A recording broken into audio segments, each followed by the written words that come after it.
Hello, guys, and welcome. Thank you for joining this show today. Thank you for joining the Chidi Asoh takes. We have just witnessed Chelsea go to Selhurst and beat Crystal Palace 3-1.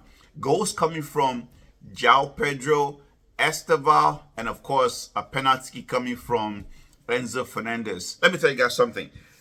I'm so happy that we won this game because we needed this win to keep up with the top three at the top of the table, which is Arsenal, Manchester City, and of course Aston Villa, which, by the way, they won a game today away to Newcastle by 2-0.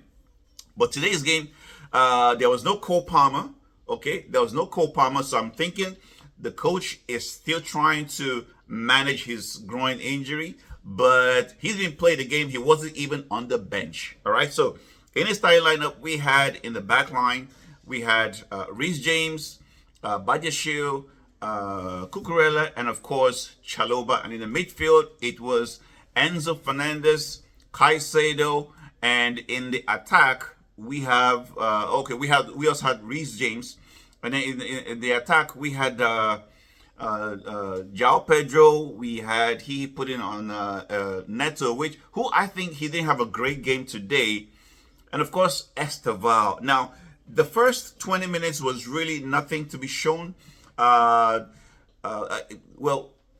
Sanchez had a very, very good save, which I thought he should have. Mateta should have scored that goal, but Sanchez coming up with a big save, long legs. He was able to stop that ball from entering, and we were lucky right there. However, going forward, there was a lot of attack coming from both sides. Nothing really to show.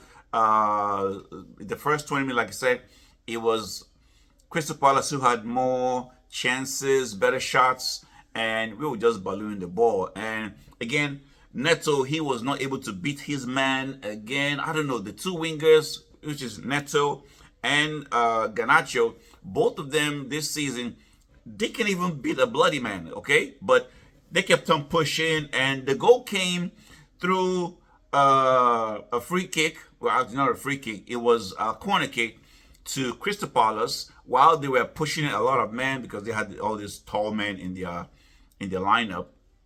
Well, we kicked the ball out, and I think it was Adam Wharton or somebody who was not able to hold the ball, and then he kicked the ball back to his defender, but not knowing that Estevão was right there, and Estevão was able to take the ball, he was kind of alone running towards the goalkeeper. The defender could not catch him, and of course he couldn't foul him because that would have been a red card. And he was able to take 2, 3, probably like 4 touches on the ball before he whacked the ball, and the keeper could not touch it. At first I was like, oh my goodness, he's touching the ball too much. Go ahead and shoot the ball, but it didn't happen, and he scores. It was a wonderful goal. I'm telling you, this guy is going to be a big star for Chelsea. So the second goal came through another, corner kick or throw-in. We got the ball, and they were pushing a little bit higher this time around. João Pedro gets the ball, passes back to the midfield, and it was Reece James who was able to cleverly play the ball out, like a kind of shooting, but the ball curved in right there, and João Pedro, what did he do? He was still running. He grabbed the ball from the right wing. He, beat his man and, struck the ball right into the net, goes below the goalkeeper's legs, and it was the second goal.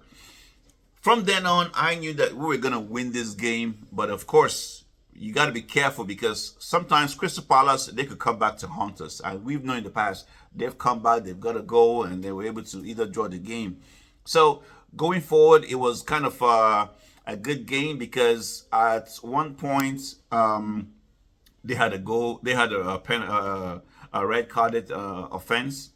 All right, the red card. But before then, the third goal came through a good play by Chelsea, and Enzo Fernández, João Pedro it was a crossing by Reece James, and it was actually a very, very good crossing. Nobody could touch the ball, not even the keeper. And Enzo Fernández tried to nut the ball. It hit the goalpost, came out, and João Pedro was there to kind of hit the ball. It did hit the defender's arm, and after 2 minutes, it was almost 2 minutes, VAR called the ref back that, hey, you gotta check this out because the ball hit his hand. It was not deliberate, it was accidental, but at the same time, it kind of stopped the ball from getting to the net. After that would have been a goal, and so you had to go to the VAR, look at the monitor, look at the screen, and he awarded a penalty to Chelsea, and of course gave a yellow card to the defender. From then on, Chelsea were in control of the game. The coach made some substitutions, but that was before a red card that came for the Crystal Palace. So they were down to 10 men, but they did not give up. Liam Rosinha made a lot of changes. He removed Estevão, João Pedro, Reece James. He took out Caicedo, who was already in the yellow card. And he basically changed a lot of the players.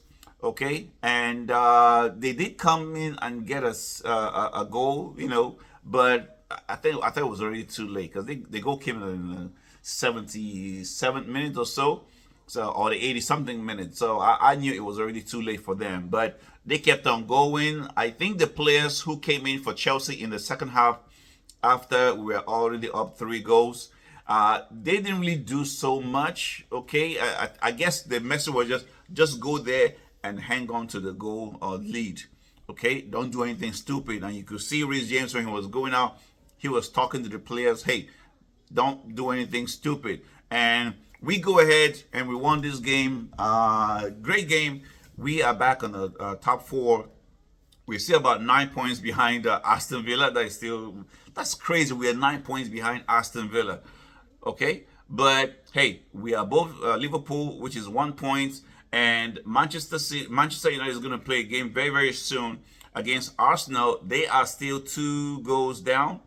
All right, they are still 2 goals, 2 points below us. So if they win this game against Arsenal, they probably will come up above us again.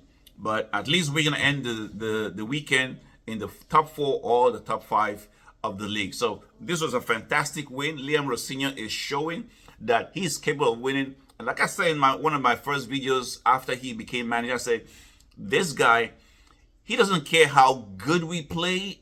His mentality is we want to win every single game that we play. And I think that's what's happening. The players are beginning to enjoy it. I'm glad he made those changes, even if after the changes we didn't play so well. But his kind of focus already on the Champions League, which is coming next week against Napoli. But so far, Chelsea fans, I think this is a good win. 3 points in the bag. We move up a little bit higher up the table. More to come. I can't wait to see what we can do if we have every player, fit and ready. And Cole Palmer, for some reason, I think they're really trying to make sure that he doesn't play too many games. But at the same time, they manage his fitness level because he trains during the week, according to the coach. So I'm just happy right now. The game is over, and Arsenal and Manchester United are about to play. I hope they get a draw or something. Or, if anybody's going to win, I hope it's Manchester United. But, hey, I don't want them to win. So I just hope it ends up in a draw. And that'll be favorable for a lot of other teams out there who are chasing for either the Premiership, Championship, or, that top half of the table. So let me know what you guys think about all this. And please do me a favor. Like, subscribe, share this, and comment. Because with your support, we can move this channel going forward. So thank you, Up Chelsea. Bye-bye now.